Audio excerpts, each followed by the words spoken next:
On the morning of April the 22nd, 2015, a jogger named Emily Graves reported a suspicious sighting to the Newfoundland County Sheriff's Department. According to her statement, Graves had been running along the nature trail adjacent to Blackwater Creek when she noticed what appeared to be a bundle of clothing caught among the reeds near the water's edge. When she moved closer, she realized that it was the body of a man, partially submerged. The Sheriff's Department dispatched deputies to the scene within 30 minutes of the call. At approximately 8:30 in the morning, Deputy Alan Kent and Deputy Rebecca Flores arrived at Blackwater Creek. The location, about 5 miles north of the small town of Maplewood, Tennessee, was quickly cordoned off as a potential crime scene. The deputies noted that the body was located in a remote area where the creek meandered through dense woodland, making it unlikely for anyone to stumble upon the site unintentionally. The immediate area showed no signs of struggle or disturbance, only the sound of water moving gently past the reeds. Within an hour, officers from the department's crime scene unit began their work. They were joined by Detective James Hargrave, a seasoned investigator with over 2 decades of experience. The initial examination of the body, which was later identified by the coroner as male, revealed no obvious signs of trauma. The man was dressed in a plain black t-shirt and jeans, and on his feet were well-worn hiking boots. In one of the pockets was a crumpled receipt for a gas station purchase made 3 days prior in Crossville, Tennessee, approximately 70 miles away. The victim's wallet was missing, rendering identification impossible on site.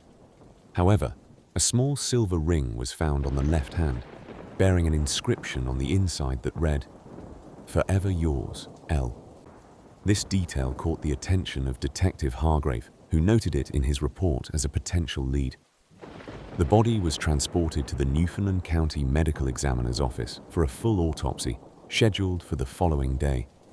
Dr. Susan Lynn, the chief medical examiner, conducted the autopsy. The report, filed under case number 7593, stated the estimated time of death to be between 72 and 96 hours before discovery. Cause of death was identified as drowning, but Dr. Lynn noted that the absence of water in the lungs suggested the victim had entered the water post-mortem. Toxicology screens indicated low levels of alcohol in the bloodstream, consistent with recent consumption, but not enough to suggest incapacitation. Detective Hargrave, in an interview conducted on May 3rd, speculated that the victim might have been placed in the water deliberately, perhaps to obscure the true cause of death. The absence of any signs of physical restraint or ligature marks added complexity to the investigation. The ring and the receipt were the only personal items found with the body, limiting immediate avenues for identification. While awaiting further forensic analysis, local law enforcement reached out to nearby jurisdictions and the state police for missing persons reports that might match the description of the unidentified male. However, no matches were found in the databases available to the investigators. This led Detective Hargrave to consider the possibility that the victim may have been transient or from out of state. On April the 29th, a press conference was held by the Newfoundland County Sheriff's Department. Sheriff Tom Albright appealed to the public for any information that could assist in identifying the victim. He emphasized the detail of the distinctive ring and the gas station receipt in a bid to jog public memory. The local newspaper, the Maplewood Gazette, published a front-page article the following day, generating a modest number of calls to the tip line, but none resulted in significant leads. 3 weeks later, on May the 20th, Detective Hargrave received a call from a woman named Linda Keating, who claimed to recognize the ring's inscription.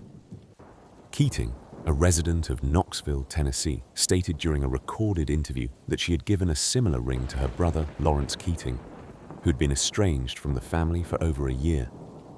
Lawrence's last known address was in Chattanooga, but efforts to trace his whereabouts had failed.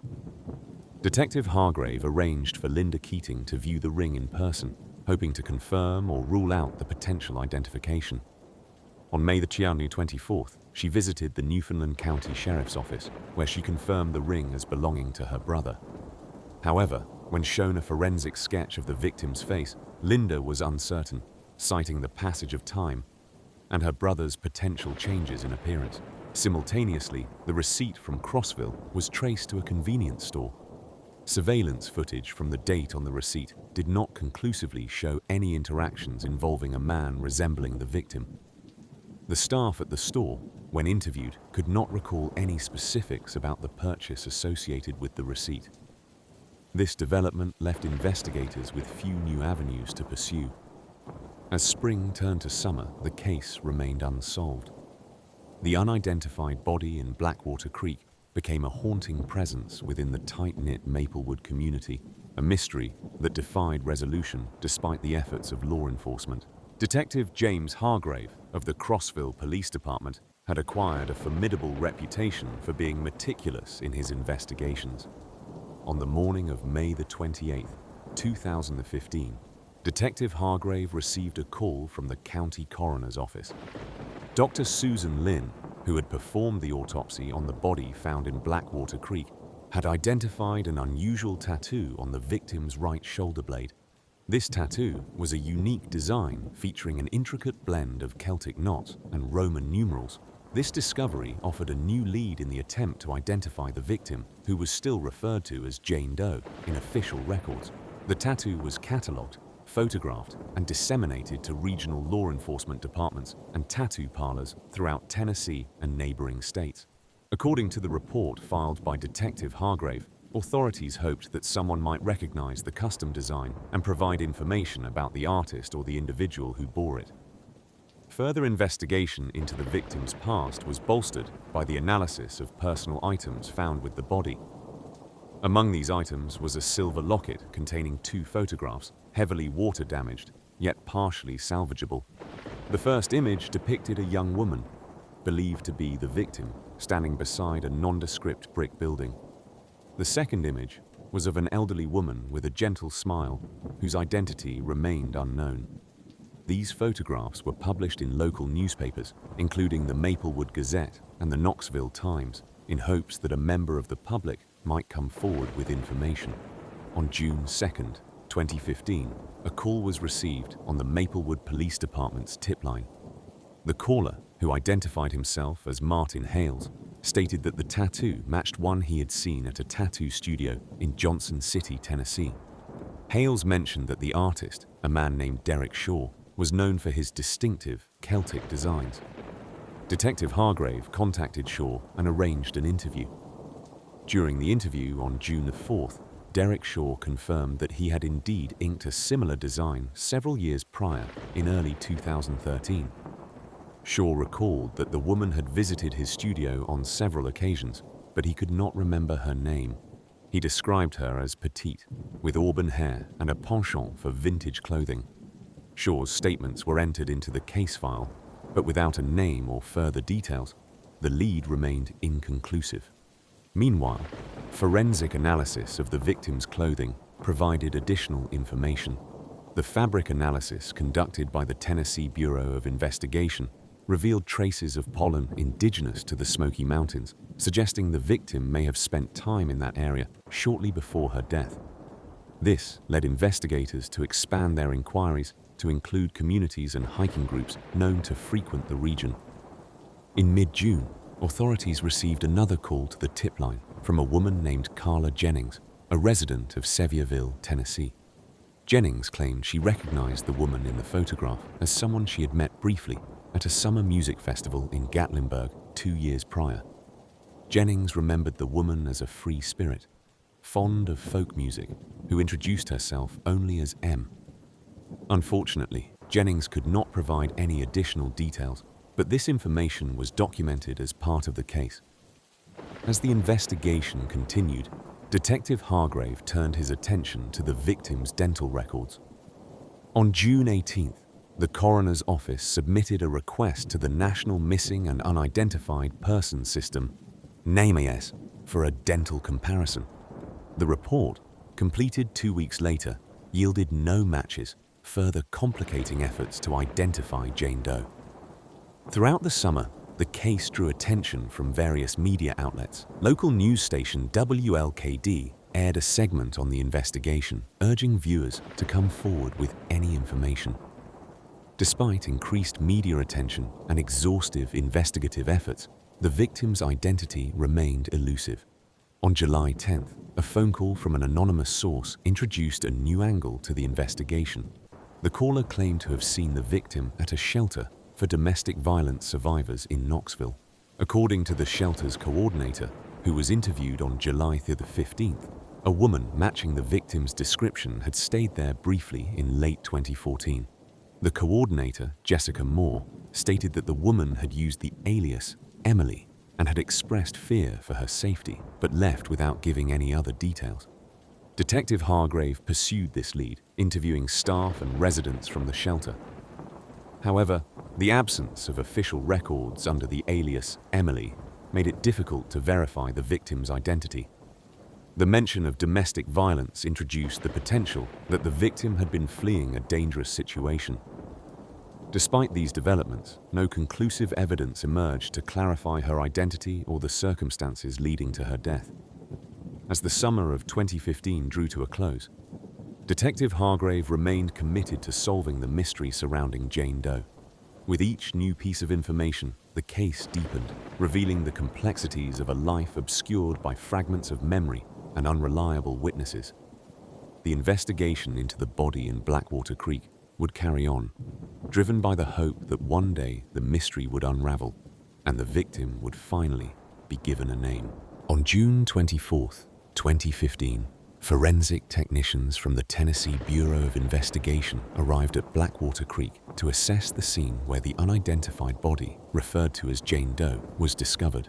The body, initially found by a local fisherman, had prompted a full-scale investigation overseen by Detective James Hargrave from the Crossville Police Department. The forensic analysis of the scene at Blackwater Creek was a crucial step in attempting to establish the circumstances surrounding the victim's death. Upon arrival, the forensic team, led by senior forensic investigator Daniel Perkins, conducted a thorough examination of the vicinity where the body had been located. According to the official report filed with the Tennessee Bureau of Investigation, the area was cordoned off with tape, preventing any potential contamination of evidence. The body of Jane Doe had been retrieved days before, but the residual environment offered clues that could aid the investigation.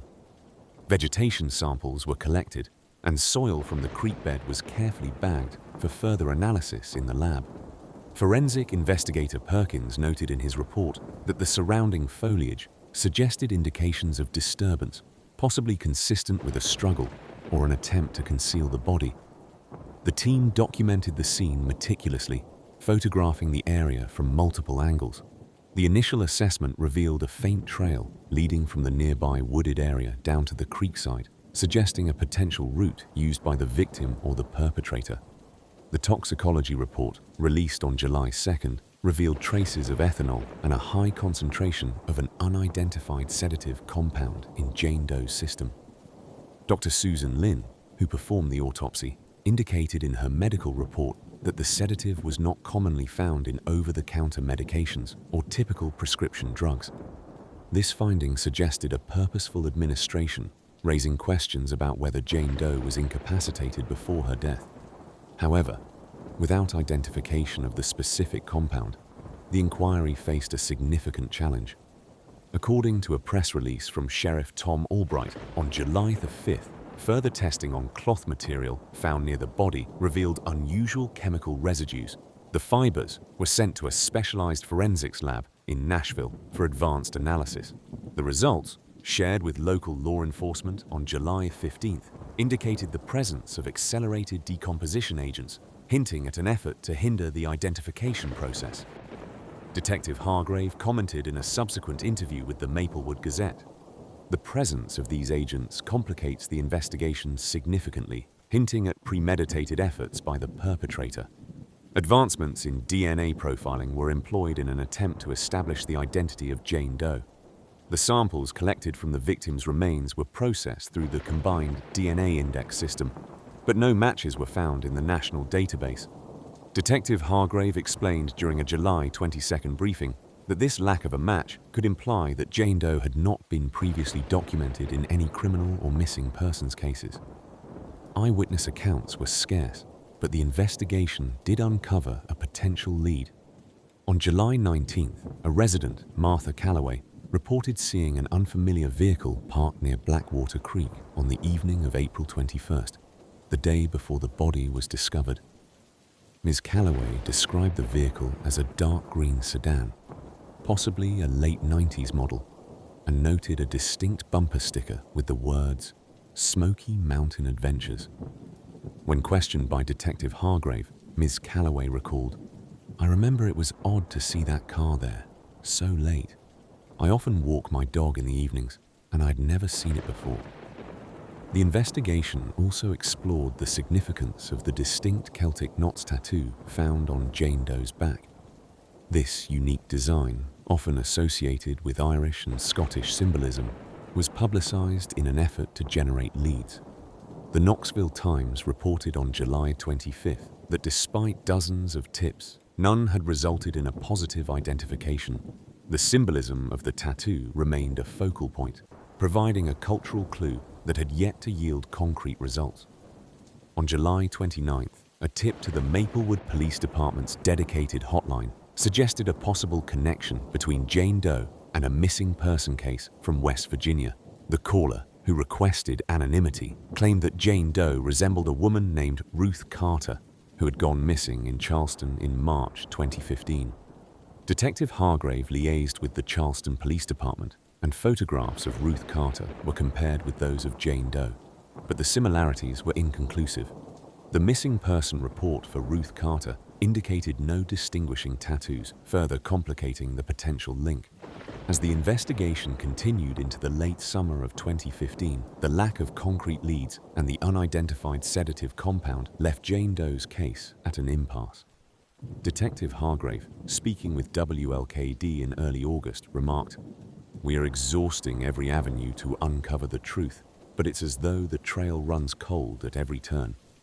Despite efforts to engage with the public and local communities through media coverage and press conferences, the mystery of Jane Doe's identity and the circumstances of her death remained unresolved. The victim's anonymity, coupled with the methodical efforts to obscure her identity, presented challenges that perplexed investigators and haunted the community, leaving a legacy of unanswered questions in the quiet town of Maplewood. On August 1st, 2015, Detective James Hargrave received a new list of potential suspects from the Tennessee Bureau of Investigation. The list included individuals who had been in the vicinity of Blackwater Creek within the time frame surrounding the discovery of the body.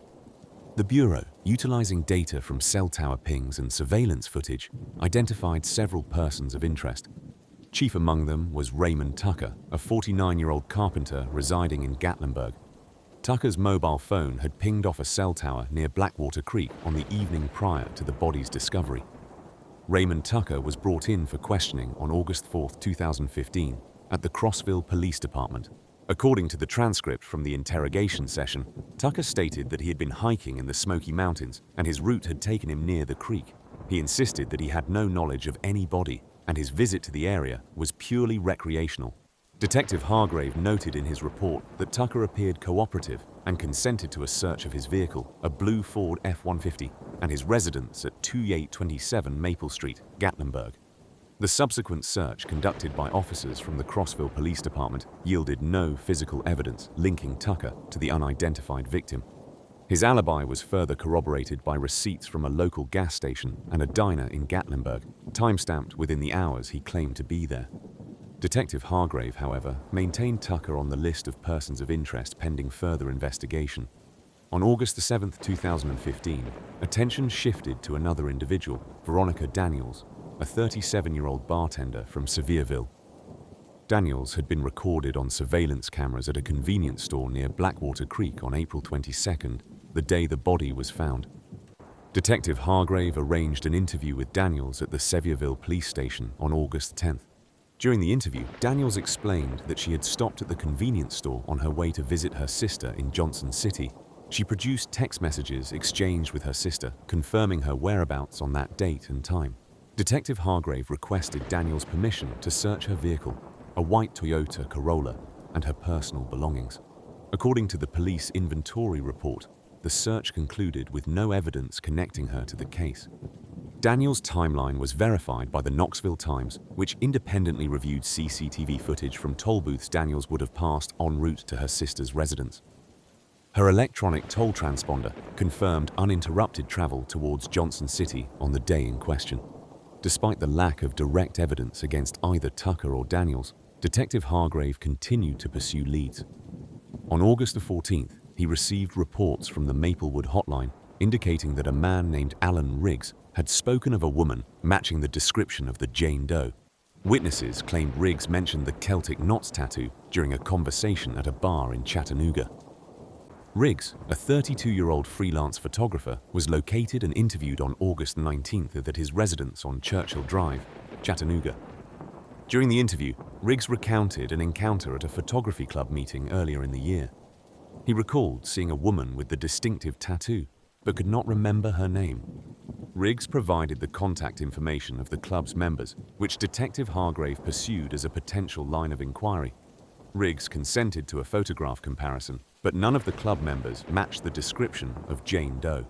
As summer waned, the investigative team faced a growing challenge. The leads were insufficient to make a definitive connection to any suspects, and the alibis provided were proving difficult to dismantle.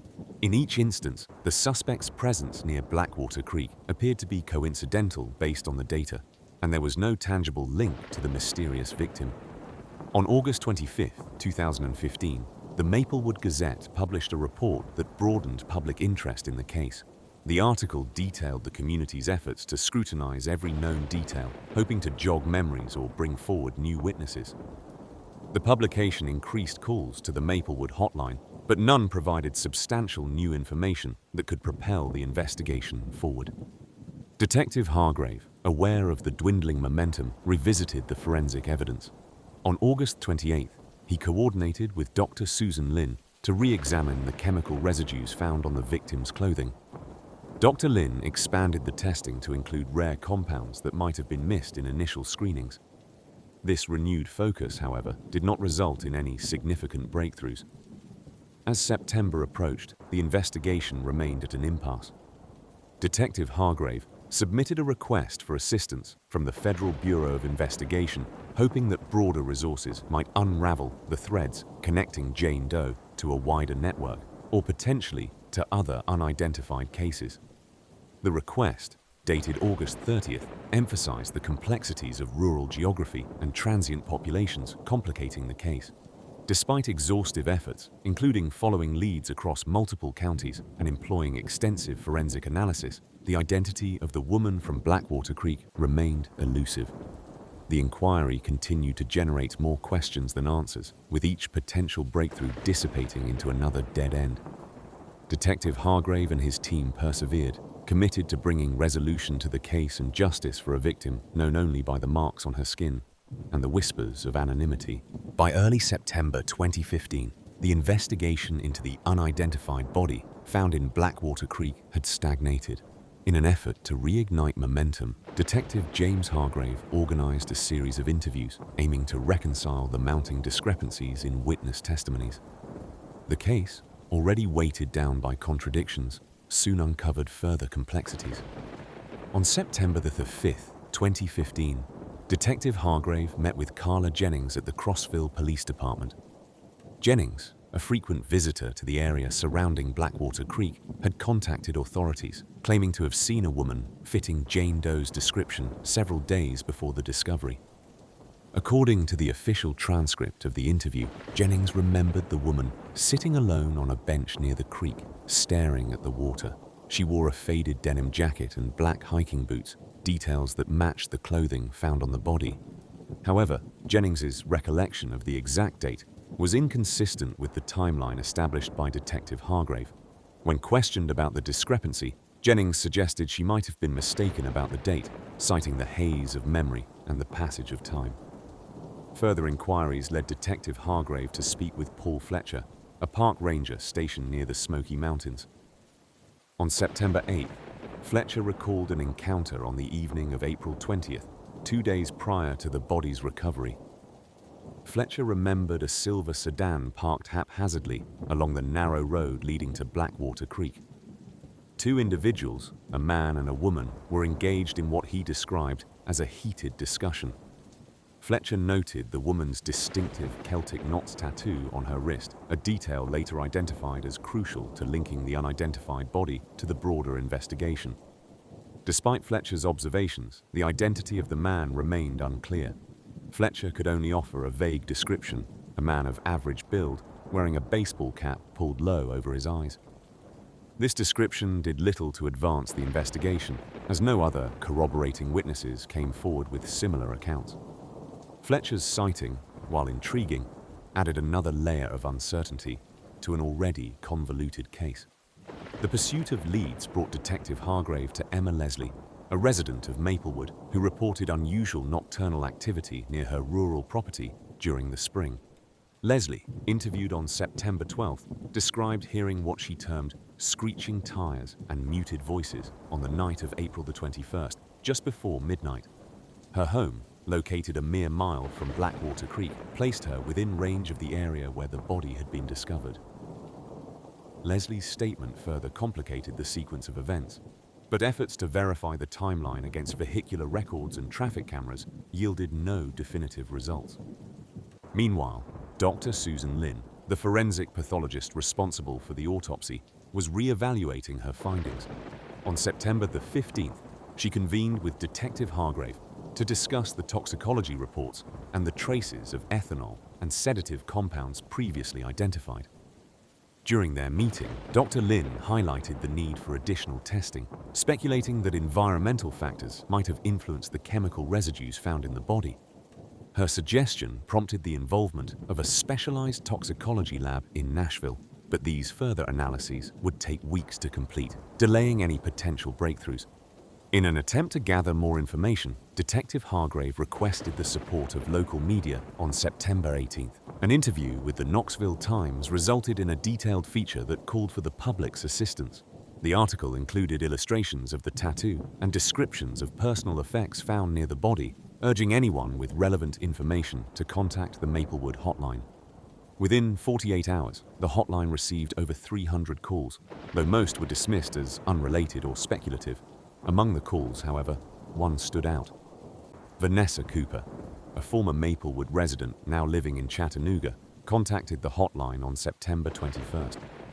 She claimed to have known a woman named Melissa who bore a striking resemblance to the composite sketch released by the authorities. According to Cooper, Melissa had spoken of plans to travel through eastern Tennessee, mentioning a fascination with Celtic symbology and a desire to connect with nature. Detective Hargrave followed up with Cooper, who provided the name of a mutual acquaintance, Ian Strickland, who may have had contact with Melissa during her travels. On September 24th, Hargrave interviewed Strickland, who was residing in a Knoxville apartment. Strickland confirmed knowing Melissa from various social gatherings, recalling her mention of seeking spiritual renewal in the Smoky Mountains. Strickland also mentioned a disturbing incident in late March when Melissa confided in him about feeling watched and threatened by an unknown individual. This revelation introduced a potential element of harassment or stalking, though no documentation or police reports supported such claims. As autumn approached, the case grew increasingly tangled. The array of testimonies, each marked by its inconsistencies and gaps, only further obscured the identity of the woman in Blackwater Creek. Attempts to piece together a coherent narrative from these fragmented accounts proved challenging. The investigation, despite its scope and the diligence of those involved, remained mired in uncertainty. Yet, with each new lead, Detective Hargrave remained resolute in his pursuit of the truth, driven by the belief that somewhere within the tangled web of testimonies lay the key to unraveling the mystery of Jane Doe's identity. By early October 2015, the case of the unidentified woman found in Blackwater Creek, known only as Jane Doe, was facing both progress and setbacks. Detective James Hargrave of the Crossville Police Department continued to lead the investigation, but the trail was growing cold. On October 4th, an unexpected tip was received through the Maplewood hotline. A caller, identifying herself as Karen Mitchell from Oak Ridge, claimed she had seen the woman in question at a local cafe in late March of that year. She mentioned that the woman had been sitting alone at a small corner table, sketching in a worn, leather-bound journal. According to Mitchell, the woman seemed preoccupied and left in a hurry, leaving the journal behind. Mitchell had kept the journal, not knowing its significance, and offered to turn it over to the authorities. Detective Hargrave received the journal on October the 6th. Inside, he found a series of sketches depicting various landscapes, none of which were immediately identifiable. The artwork was detailed, focusing on what appeared to be remote locations. 3 pages near the back contained what looked like an unfinished letter, ending abruptly and without a signature. The letter mentioned a desire to escape and referenced someone named Liam, with no further details. Meanwhile, the Tennessee Bureau of Investigation continued its forensic efforts. On October 10th, they expanded their search by sending out a digital reconstruction of Jane Doe's face to national databases, including the National Center for Missing and Exploited Children. However, no matches were found. In parallel, Detective Hargrave reached out to local artists' circles to see if anyone recognized the sketches or the style. On October the 14th, a response came from a gallery owner in Nashville, Clara Rodriguez. She reported that the style was reminiscent of an artist known as E. Morrow, who had held a small exhibition 2 years prior. According to Rodriguez, Morrow was reclusive and rarely appeared in public. Unfortunately, no contact information for Morrow was available, and the gallery had since closed. On October 17th, results came back from a further examination of the denim jacket found with Jane Doe. Traces of pollen specific to the Great Smoky Mountains were discovered, suggesting the woman had spent time in that region in the days or weeks before her death. However, this information only added another layer of complexity, as the area was vast and full of transient visitors. The Knoxville Times published an in-depth article on October 21st, focusing on Jane Doe's case. The article featured Detective Hargrave's latest findings and asked the public for any information regarding the artist known as E. Morrow. This led to an influx of calls and emails from readers, but none provided substantial leads. On October 24th, Detective Hargrave received a letter, sent anonymously, containing a photograph of a woman bearing a striking resemblance to Jane Doe. The photograph showed the woman standing on a dock, with a mountain range visible in the background. No location or date was included, making it difficult to verify the image's relevance or authenticity. In an effort to dive deeper into the investigation, Detective Hargrave decided to revisit the convenience store in Chattanooga, where Jane Doe was reportedly seen in May 2015. Upon reviewing the store's security footage once more, an overlooked detail emerged. The woman had been speaking with a man dressed in a blue mechanic's uniform. The man's face, partially obscured, appeared to match the description of Ian Strickland, previously interviewed as part of another inquiry. Strickland was a local mechanic with no known connection to the victim at the time. Contacting Strickland again on October the 28th, Detective Hargrave learned that Strickland had indeed spoken with Jane Doe. He recalled offering her a ride to Knoxville, but could not remember much more, as she was one of many hitchhikers he had encountered on his routes. Strickland's recollection did little to clarify the mystery, but confirmed that Jane Doe had been in Knoxville at least temporarily. On October the 30th, the DNA profiling process finally yielded a partial match. The results indicated a familial connection to a 61-year-old woman named Marjorie Collins, residing in Asheville, North Carolina. However, upon interviewing Collins, it was revealed that she was unaware of any relatives fitting Jane Doe's description.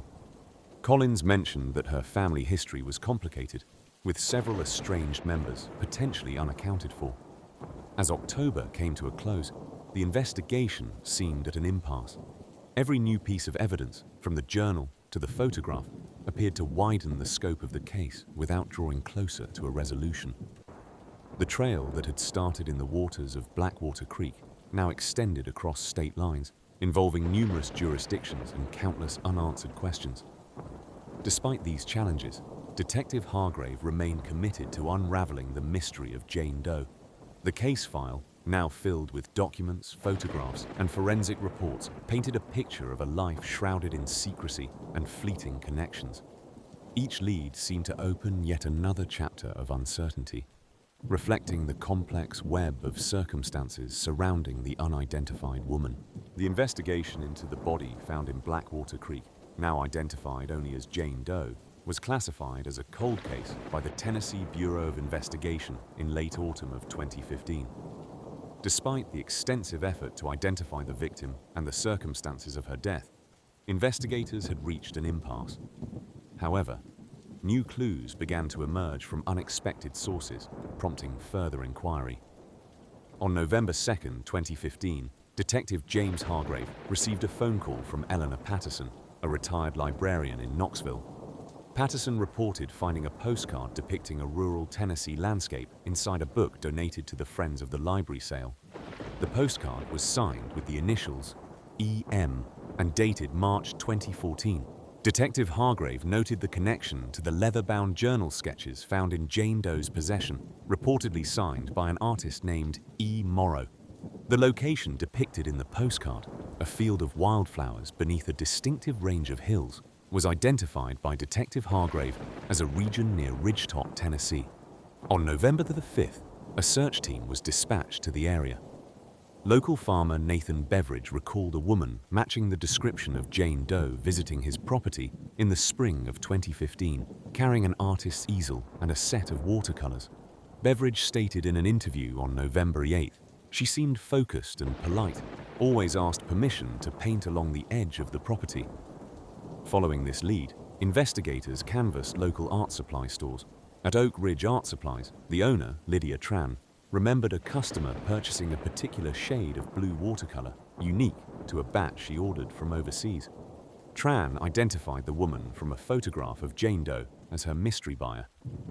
This detail suggested a prolonged stay in the vicinity, possibly under the assumed name of Emily, a connection previously proposed by Jessica Moore, a resident of Knoxville. On November the 12th, the case took a further turn when Detective Hargrave received an anonymous tip through the Maplewood hotline. The caller claimed to have seen Jane Doe with a man in early March at the Smoky Mountain Music Festival in Gatlinburg. The tipster described the man as having salt and pepper hair, wearing a distinctive black leather jacket with a red dragon embroidered on the back. This identified the man as potentially significant to the investigation, yet his identity remained unknown. Meanwhile, forensic efforts continued. On November 17th, Dr. Susan Lynn received the results of a refined toxicology screen from the Nashville Forensics Lab. This new analysis detected trace amounts of phenobarbital, a barbiturate used historically in psychiatric treatments. The presence of this compound raised questions about Jane Doe's state in the period leading up to her death, as it was not initially detected. The toxicological findings were shared with the Crossville Police Department for integration into the evolving case profile. By November 21st, a media appeal was issued by the Knoxville Times, urging anyone with information on Jane Doe or the man seen at the music festival to come forward. This appeal was particularly poignant as the holidays approached, aimed at joggling memories of family gatherings and local events. On November 26th, a breakthrough emerged. Detective Hargrave received a call from Florence McMillan, a former nurse at a now-defunct psychiatric facility near Johnson City. McMillan recalled a patient named Ellen Morrow, admitted under emergency care in November 2014 after a reported mental health episode. McMillan noted the patient's distinctive Celtic knots tattoo. Despite this promising lead, institutional records from the facility had been lost in a flood 2 years prior, leaving only McMillan's recollection to guide the inquiry. Further investigation into Ellen Morrow's background revealed a potential connection to Asheville, North Carolina, where a Marjorie Collins had provided a partial DNA match in October. On November the 30th, Detective Hargrave traveled to Asheville for a meeting with Marjorie Collins. Collins was hesitant to discuss family matters, but acknowledged having a niece, Ellen, who fit the description of Jane Doe. Collins stated, "We lost touch after she left for an art commune in Tennessee." On December 4th, Detective Hargrave organized a meeting with Asheville Police and Tennessee Bureau of Investigation representatives to discuss next steps. Although the DNA link was tenuous, it provided a possible familial connection worth probing further. The meeting concluded with plans to revisit family ties and explore connections within the art community. In the weeks that followed, several additional leads were pursued. Detective Hargrave made contact with a group of artists who traveled through Tennessee's rural areas during the spring of 2015. Members of the collective recalled encountering a woman who went by the name Ellen, fitting the profile of Jane Doe. Further efforts to track movements through credit card statements and campsite registrations were initiated, though results remained pending. The investigation, now energetic despite its classification as a cold case, remained unresolved as 2015 drew to a close. Each new clue revealed layers of complexity, suggesting a narrative beyond a single tragic event. The identity of Jane Doe, though tantalizingly close, remained just out of reach, leaving investigators with more questions than answers. In November 2015, Detective James Hargrave received a call from the Tennessee Bureau of Investigation informing him of a new piece of evidence related to Jane Doe, the unidentified woman found in Blackwater Creek earlier that year. The evidence came in the form of a postcard postmarked from Williamsburg, Virginia, delivered to the Crossville Police Department. The postcard was addressed to someone named E.M. and featured a picture of colonial Williamsburg. The brief message on the back read, "Keep following the light, my friend. Sincerely, A.P." Detective Hargrave followed up on this lead by contacting the Williamsburg post office. According to their records, the postcard had been mailed on October 28th. Efforts to trace the sender's identity stalled, as the postcard had been purchased from a generic shop in the city center with cash, leaving no trail to follow. Hargrave noted this development in the ongoing case file for Jane Doe as a potentially significant clue, though it offered no immediate breakthroughs. Meanwhile, the Tennessee Bureau of Investigation continued to explore connections within the art community, having discovered the alias E. Morrow mentioned in Jane Doe's belongings. A subsequent investigation led them to the Artisan Loft, a renowned artist residency in Charlottesville, Virginia. The director, Dr. Anya Petrov, confirmed that an Emily Morrow had attended their program in the summer of 2014, describing her as a talented but reclusive painter. According to Dr. Petrov, Emily had left abruptly, leaving no forwarding address and maintaining only a sporadic contact with the gallery since her departure.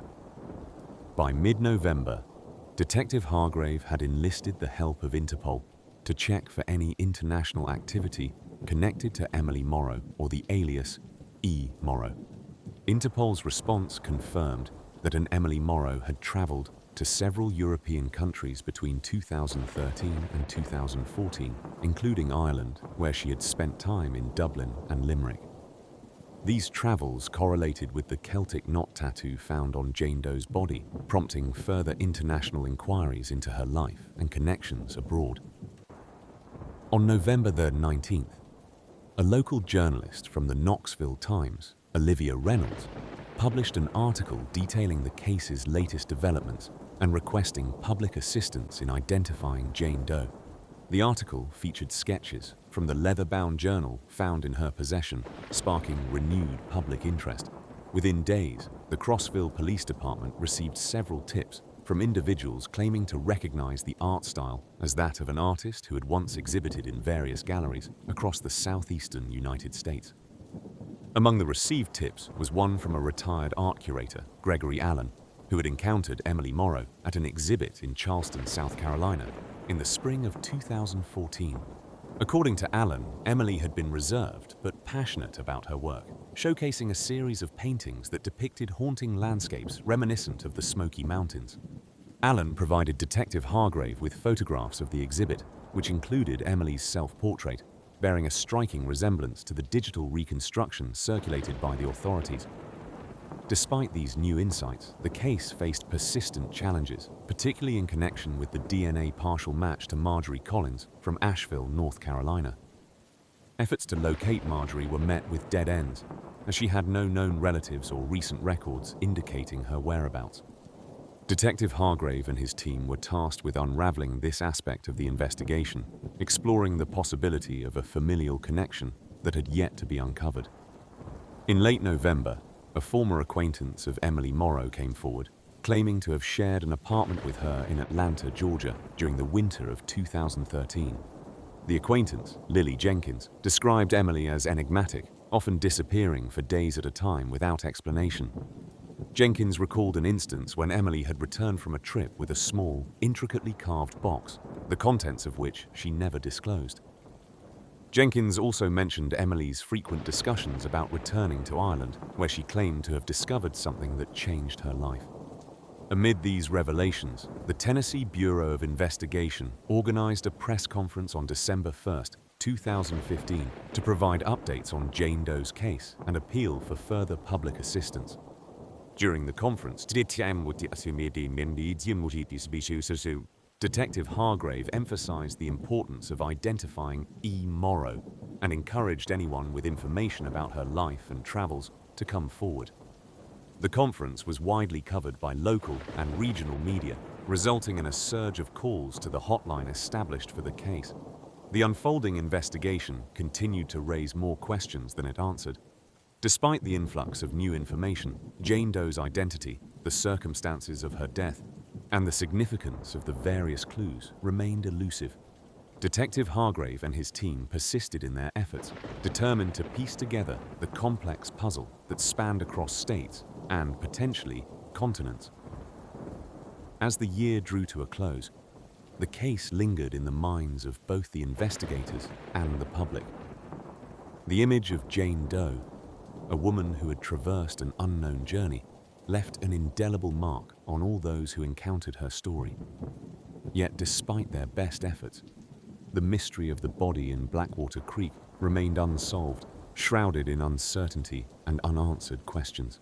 In early December 2015, Detective James Hargrave of the Crossville Police Department organized a public meeting at the Maplewood Civic Center. The agenda was clear: address the community's growing unease surrounding the ongoing investigation of the unidentified body found in Blackwater Creek. Over 100 residents attended, hoping for closure or, at the very least, answers. According to the meeting minutes, Hargrave reiterated the timeline of the investigation and assured attendees that every lead was being pursued. He emphasized the importance of community involvement, noting that local tip lines had previously yielded significant information. However, as reported in the Maplewood Gazette on December 4th, many attendees expressed frustration at the lack of progress, questioning the efficiency of the cross-jurisdictional efforts involving both the Tennessee Bureau of Investigation and the Federal Bureau of Investigation. Midway through the meeting, a local resident, Harold Thompson, stood to voice his concerns. A retired teacher who had known the area intimately for over 40 years, Thompson spoke of the unease that had settled over the community since the body's discovery. "It's changed the way we look at our own town," he was quoted in the Knoxville Times the following day. "People are locking their doors earlier. There's a fear that wasn't here before."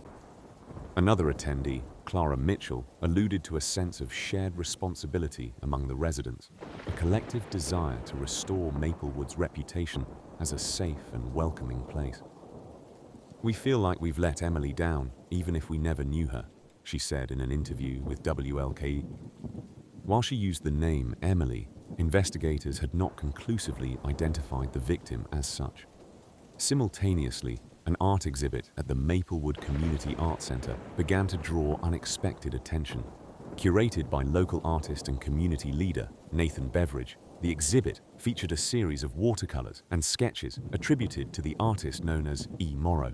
Detective Hargrave noted in a press release that several of the landscapes bore a striking resemblance to areas surrounding Blackwater Creek.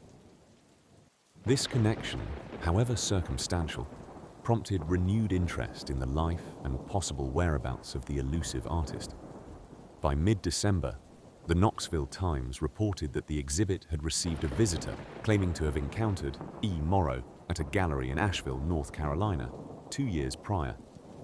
The visitor, identified as Lorraine Hughes, provided a description consistent with the partial composite used in the investigation's public appeals.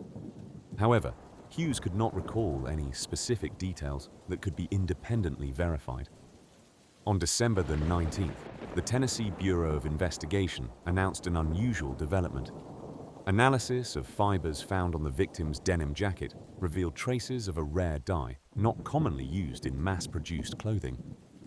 According to Dr. Susan Lin, the forensic analyst leading the case, the dye matched samples associated with a small artisan textile workshop in Williamsburg, Virginia. This revelation, while adding another layer to the already complex case, failed to confirm any direct link to the victim. The Knoxville Times ran an editorial on December 21st, emphasizing the broader implications of the case for communities like Maplewood. The editorial highlighted the challenges faced by local authorities in navigating jurisdictional boundaries and the limitations of existing forensic technologies. The piece concluded with a call for increased resources to aid ongoing investigations into unidentified victims. In late December, a previously unknown relative of the victim stepped forward. Marjorie Collins, who had been living in a remote part of Asheville, North Carolina, contacted authorities after recognizing distinguishing features from the composite sketches and police press releases.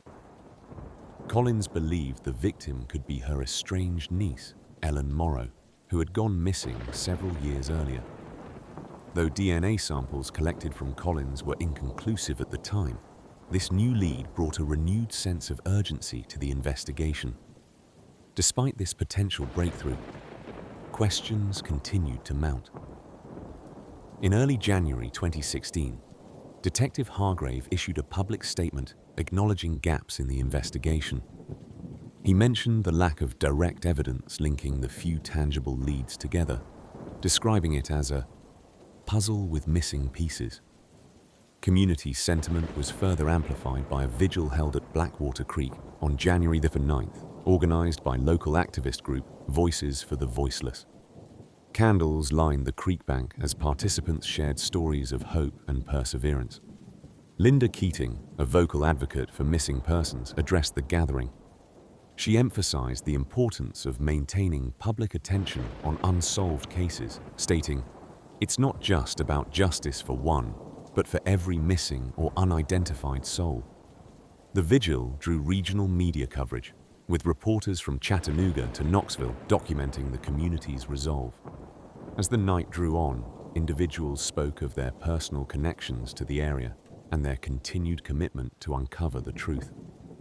According to an article in the Maplewood Gazette, the event served as both a cathartic release and a reaffirmation of collective responsibility. Despite the community's ongoing efforts, the case of the body in Blackwater Creek remained unsolved as the new year began. Each lead, while promising in isolation, struggled against the silence of the unspeakable and the unknown. As winter settled over Maplewood, the search for answers continued, undeterred by the passage of time or the shadows cast by unanswered questions. As of February 2016, the Blackwater Creek case remains officially unsolved. Detective James Hargrave of the Crossville Police Department continues to lead the investigation despite a lack of significant progress. The case still hinges on identifying the victim, known only as Jane Doe. Her discovery on April the 22nd, 2015, initiated an investigation that drew in resources from across the state of Tennessee and even international authorities. However, no definitive identification has been made. Detective Hargrave stated in a January 26th press conference that they continue to follow leads, no matter how small. The case file has grown to 7 binders worth of reports, evidence logs, and witness statements, yet there remains no clear path forward. In late January, a DNA match emerged, connecting Jane Doe to a distant relative in the United Kingdom. The match was insufficient to provide a name, but indicated possible familial ties in the region of County Kerry, Ireland.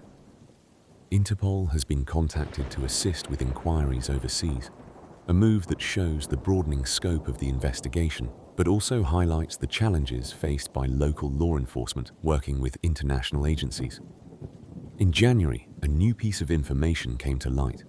A tip was received via the Tennessee Bureau of Investigation's hotline, which suggested that Jane Doe may have attended the Celtic Cultural Festival in Knoxville in April 2014.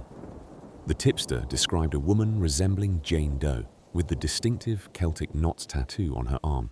Event organizers were contacted and photographs from the festival were reviewed, but no clear matches were found. Dr. Anya Petrov, a forensic anthropologist at Vanderbilt University, was brought in to review the forensic profile of Jane Doe. Dr. Petrov confirmed that the victim's bone structure and dental records suggest she was likely of Northern European descent, corroborating the potential Irish connection. Despite this, efforts to match dental records with missing persons in both the United States and Ireland have yet to yield results. In February, Detective Hargrave authorized a new public appeal in collaboration with the Maplewood Gazette and Knoxville Times. The newspapers published an updated digital reconstruction of Jane Doe's likeness, created using advanced forensic imaging techniques. This updated image aims to reach a broader audience through social media platforms, hoping to jog someone's memory or prompt new leads. The investigation also revisited the site of the body's discovery at Blackwater Creek. A team from the University of Tennessee's Anthropology Research Facility, led by Dr. Helen Strand, conducted a detailed analysis of the surrounding area.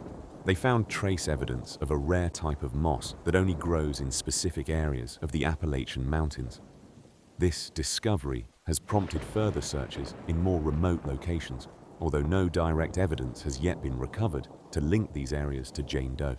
Detective Hargrave has expressed frustration with the lack of progress, but remains committed to solving the case. In a February 18th interview with WLKD Radio, he stated, "This case is not just a file number to us. There is a family out there who needs closure, and we owe it to the victim to find the truth." His determination has been a driving force behind the continued efforts, despite limited resources and leads that have often led to dead ends. Meanwhile, the community's interest in the case has not waned. Local artists have organized a benefit at the Artisan Loft in Williamsburg, Virginia, where proceeds will go toward funding a reward for information leading to the identification of Jane Doe. This event has brought additional media attention, highlighting the communal efforts to support the investigation. The involvement of the Federal Bureau of Investigation continues as they analyze communication records from March 2015 in the hope of finding connections to known associates of Jane Doe. They are focusing particularly on a series of calls made from a disposable mobile phone traced back to Johnson City around the time of her disappearance. Despite these efforts, Jane Doe's real identity remains a mystery. The details of her life, the circumstances leading to her presence in Blackwater Creek, and the events of her final days are locked in silence. The case continues to be a cold reminder of the challenges faced in unsolved homicides, where time often obscures the truth rather than reveal it. The Blackwater Creek case stands as a testament to the perseverance of law enforcement and community alike. It highlights the ongoing struggle against time and fading memories, with each new piece of evidence examined, each new lead followed, providing hope that one day the mystery will be resolved. For now, Jane Doe remains unnamed, a puzzle yet to be pieced together in a world of unsolved stories.